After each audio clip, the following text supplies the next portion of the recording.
بسم اللہ الرحمن الرحیم۔ ناظرین اکرام، میرا نام عدنان نذیر ہے۔ میں دار ارقم اسکول سے بحیثیت ٹیچر درس و تدریس کے شعبے سے منسلک ہوں۔ ہم آپ کے لیے بالخصوص جو نوجوان طلباء ہیں ان کے لیے پروگرامز کا ایک سلسلہ شروع کرنے جا رہے ہیں، جس کا عمومی مقصد تو یہ ہے کہ ہم اپنے نوجوانوں کو اس بات کا احساس دلا سکیں کہ ان کا تعلق کس عظیم امت سے ہے۔ امت مسلمہ کی عظمت کے سب سے پہلا جو حوالہ بنتا ہے وہ تو ہمارے لیے یقیناً کافی ہے، اور وہ یہ کہ ہم اللہ کے حبیب خاتم النبیین حضرت محمد صلی اللہ علیہ وآلہ وسلم کی امت سے تعلق رکھتے ہیں، اور اللہ کے اس احسان عظیم کے اوپر جتنا بھی اس کا شکر ادا کریں وہ کم ہے۔ مگر اس کے ساتھ ساتھ ہم دیکھتے ہیں موجودہ دور میں مسلمانوں کی، بالخصوص نوجوان مسلمان نسل کی جو حالت زار ہے کہ جن کے لیے آج ان کے آئیڈیل ان کے آباء و اجداد نہیں ہیں، بلکہ ایسے لوگ ہیں کہ جو ہمارے مذہب کے نزدیک قابل مذمت ہیں، انہیں اپنا ہیرو مان کر چلتے ہیں، ان کی نقالی کرتے ہیں، اور اس کی وجہ یقیناً اس کے علاوہ کچھ نہیں ہے کہ ہم اپنے مذہب سے دور ہیں۔ اسی دوری کی وجہ سے ہم اپنی تاریخ سے ناواقف ہیں، اور تاریخ سے واقفیت نہ ہونے کی وجہ سے ہم یہ نہیں جانتے کہ ہمارے اجداد نے، ہمارے بزرگوں نے کس قدر بڑی بڑی فتوحات کی، کیسے کیسے شاندار کارنامے سر انجام دیے۔ اس وجہ سے نوجوان نسل کو کچھ ایسا نظر نہیں آتا، کوئی ایسی شخصیت نظر نہیں آتی کہ جس کی وہ پیروی کرے اور اپنے آپ کو اس کے سانچے میں ڈھالنے کی کوشش کرے۔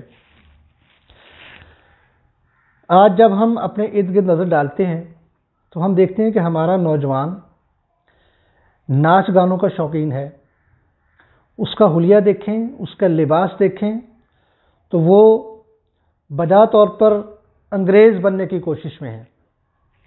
اپنی اصل کو بھولتے جا رہے ہیں، اور جب ان سے اپنی تاریخ، اپنے مذہب کے حوالے سے، اپنی کسی تاریخی شخصیت کے حوالے سے پوچھ لیا جائے تو ان بیچاروں کو معلوم ہی کچھ نہیں ہوتا۔ اس صورتحال کو مد نظر رکھتے ہوئے ہم نے سوچا کہ ایک ایسا پروگرام شروع کیا جائے جس کے کچھ سلسلے، کچھ اقساط میں ہم نوجوانوں کو اپنی تاریخ سے روشناس کروائیں، اس شاندار، تابناک اور سنہری تاریخ سے کہ جب مسلمان اس خطۂ ارض کی واحد سپر پاور تھے، اور اس سپر پاور بننے میں کون سے ایسے عوامل تھے، کون سی ایسی خوبیاں تھیں، کیسا ان کا کردار تھا کہ جس کی بنا پر وہ اس دنیا کے حکمران بنے، اور اس دور کو ہم سنہری دور مانتے ہیں۔ اور اس کے علاوہ پھر ہم اس بات پر بھی روشنی ڈالیں گے انشاءاللہ کہ ایسی کیا وجوہات تھیں، کیا کمزوریاں یا خامیاں تھیں کہ جن کے باعث ہم اللہ تعالیٰ کے عطا کیے ہوئے اس عظیم الشان منصب سے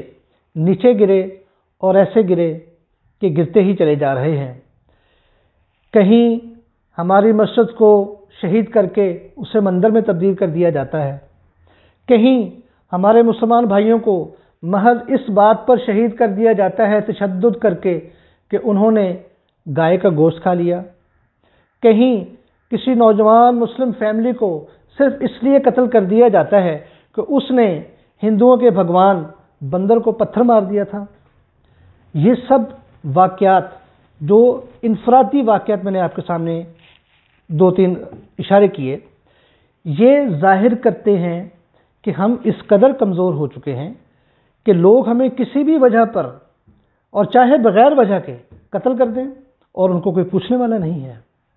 اگر ہم قومی سطح پر آ جائیں، کشمیر، فلسطین، بوسنیا، چیچنیا اور کتنی جگہوں کی مثالیں پیش کروں کہ جہاں پر پوری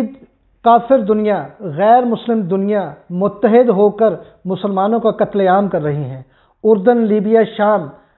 دیکھ لیں، آپ کے سامنے ہیں، کسی بھی چینل پر کھول کر دیکھیں، آپ کو جو خبریں ملتی ہیں کہ روزانہ سینکڑوں معصوم بچوں، عورتوں، مردوں کو شہید کر دیا جاتا ہے۔ وجہ اس کی کیا ہے؟ صرف ایک وجہ کہ ہم مسلمان کمزور ہو چکے ہیں۔ اور ہم کمزور کیوں ہوئے؟ کیونکہ ہم نے اپنی تاریخ کو بھلا دیا۔ ہم یہ بھول گئے کہ ہم کون ہیں، ہم یہ بھول گئے کہ ہم کس نبی کی امت ہیں، ہم یہ بھول گئے کہ ہمارے آباء و اجداد میں کن نامور جنگجوؤں کا، فاتحین کا نام آتا ہے۔ ہم یہ بھول گئے کہ ہمیں رب نے اس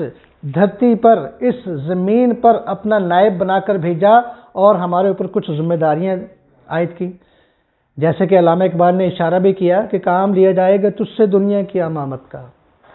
ہم وہ قوم ہیں کہ جس سے اللہ تعالیٰ نے اس دنیا کی امامت کا کام لینا ہے، مگر اس وقت ہماری حالت زار کیا ہے کہ ہمیں انفرادی یا اجتماعی طور پر کسی بھی بات پر اور بغیر کسی وجہ کے بھی ہمیں قتل کر دیا جاتا ہے۔ کوئی ہمارا پرسان حال نہیں، ہم کسی سے بدلہ نہیں لے سکتے۔ کیوں؟ کیونکہ ہم کمزور ہیں۔ اور کمزوری کی وجہ کیا ہے؟ صرف اور صرف یہ کہ ہم اپنی تاریخ بھول چکے ہیں، ہم اپنے مذہب سے دور ہوتے جا رہے ہیں۔ یہ ہماری آج کی صورتحال ہے۔ اور جیسا کہ میں نے بتایا کہ کبھی یہ بھی وقت تھا، دور تھا کہ یہ پورا ہندوستان، یورپ، افریقہ مسلمانوں کے زیر تسلط تھا، مسلمانوں کے زیر حکومت تھا، جہاں پر لوگ امن و امان کی زندگی بسر کرتے تھے۔ نبی کریم صلی اللہ علیہ وآلہ وسلم کی تربیت سے صحابہ نے اسلام کو آگے سے آگے بڑھانے کا بیڑا اٹھایا، دور دراز کے علاقوں میں جا کر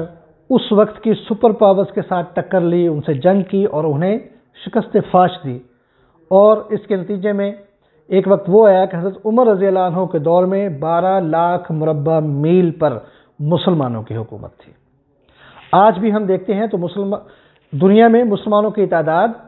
کروڑوں بلکہ اربوں میں ہے، لیکن اس قدر کثرت کے باوجود ہم کمزور ہیں۔ دنیا کے جتنے بھی مادی وسائل ہیں ان کا زیادہ تر حصہ مسلمان ملکوں کو رب نے عطا کیا، مگر پھر بھی ہم کمزور ہیں، ہم اپنا دفاع نہیں کر سکتے۔ اپنے ارد گرد نظر دوڑائیں، کبھی نوجوانوں سے ملنے کا اتفاق ہو، چونکہ ہمارا درس و تدریس سے تعلق ہے تو نوجوانوں سے واسطہ پڑتا رہتا ہے، ڈسکشن بھی بعض اوقات ہو جاتا ہے، تو اس وقت ہمیں بڑی تکلیف ہوتی ہے، بڑا افسوس ہوتا ہے کہ جب ہم دیکھتے ہیں کہ ہمارے نوجوانوں کو اپنے ہیروز کا،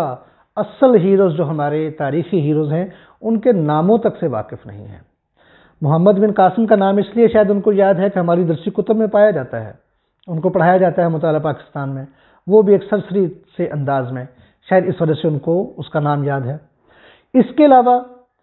ہمارے کون کون سے فاتحین تھے، ہمارے کون کون سے اکابر تھے کہ جنہوں نے اس دنیا پر اپنی حکومت قائم کی، ہمیں اس کے بارے میں کچھ معلوم نہیں۔ تو اس ضرورت کو محسوس کرتے ہوئے کہ ہم اپنی نوجوان نسل کو اپنی عظمت رفتہ سے روشناس کروائیں، اپنے اصل ہیروز سے ان کو واقفیت دلائیں، اس مقصد کے تحت ہم نے اس پروگرام کا آغاز کیا ہے۔ اس پروگرام میں ہم ہسپانیہ، موجودہ دور کا اسپین، جسے ہسپانیہ بھی کہا جاتا ہے، جسے اندلس بھی کہا جاتا ہے، جسے اندلوسیہ بھی کہا جاتا ہے، جس کا صدر مقام غرناطہ ہے، جسے اب گرینیڈا بولا جاتا ہے، ہم یہاں سے اپنی تاریخ کا آغاز کریں گے اور آپ کو بتائیں گے کہ وہ کیسے لوگ تھے کہ جنہوں نے اسپین جیسے ملک کو فتح کیا، وہاں پر نظام اسلامی کو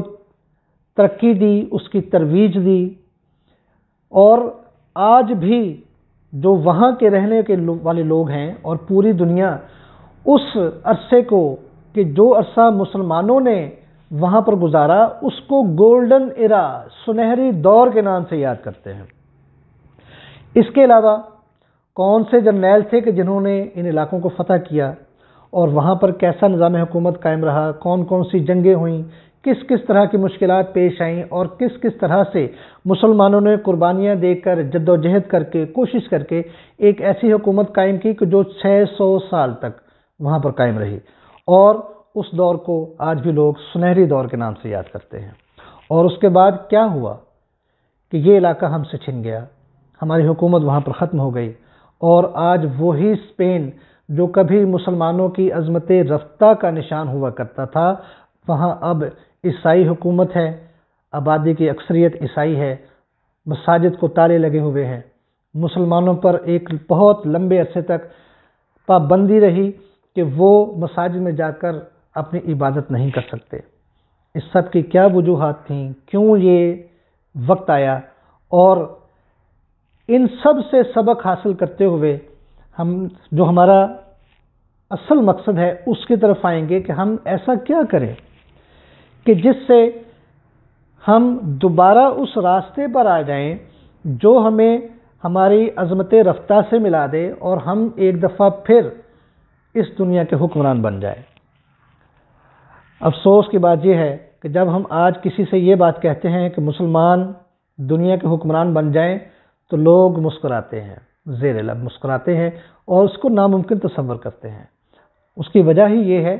کہ چونکہ اپنی تاریخ سے نابلد ہیں، لہٰذا ان کو نہیں معلوم کہ ان کے اندر رب نے کیا کیا خصوصیات پیدا کی ہیں اور اس کی بنا پر وہ کیا کچھ کر سکتے ہیں۔ لہٰذا ہم نے سوچا ہماری ذمہ داری ہے کہ ہم اپنے نوجوانوں کو یہ چیز بابر کروائیں کہ وہ کس ملت سے تعلق رکھتے ہیں، آپ کے آباء و اجداد کون تھے، آپ کے اندر رب نے کیا کیا خصوصیات رکھی ہیں، آپ کو رب نے کون کون سی قوتیں عطا فرمائی ہیں، اور ان سب کی بنا پر اللہ تعالیٰ کی مدد اور اس کے فضل و کرم سے ہم کیا کچھ کر سکتے ہیں۔ آج اگر ہم نوجوانوں کے سامنے طارق بن زیاد کا ذکر کریں،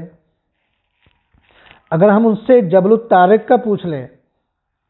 اگر ہم ان سے موسیٰ بن نصیر کا پوچھ لیں کہ یہ کون لوگ تھے، تو ان کو نہیں معلوم۔ میں نے ابھی صرف 2 ایسے ہیروز کا تذکرہ کیا ہے کہ جو ہماری اسلامی تاریخ کے بہت بڑے فاتح جنگجو تھے۔ ان 2 کا خاص طور پر ذکر میں نے اس لیے کیا کہ میں نے جیسا بھی بتایا کہ ہم اسپین کے اوپر پروگرام شروع کرنے جا رہے ہیں، تو ان دونوں ہستیوں کا اسپین کی فتح سے اور پھر اس کی پوری تاریخ سے ایک مکمل سلسلہ جڑتا ہے، لہٰذا میں نے صرف ان 2 لوگوں کا ذکر کیا۔ انشاءاللہ اگلے پروگرامز میں جب ہم اسپین کی تاریخ کو دہرائیں گے تو اس میں ہم ان جرنیلوں کا مکمل تعارف پیش کریں گے، ان کی تمام فتوحات آپ کے سامنے رکھیں گے، انہوں نے جو کارنامے سر انجام دیے آپ کے سامنے رکھیں گے، اور انشاءاللہ تعالی ہم آپ کو یہ بتائیں گے کہ آپ کون ہیں۔ اگلے پروگرام تک کے لیے اجازت، اللہ حافظ۔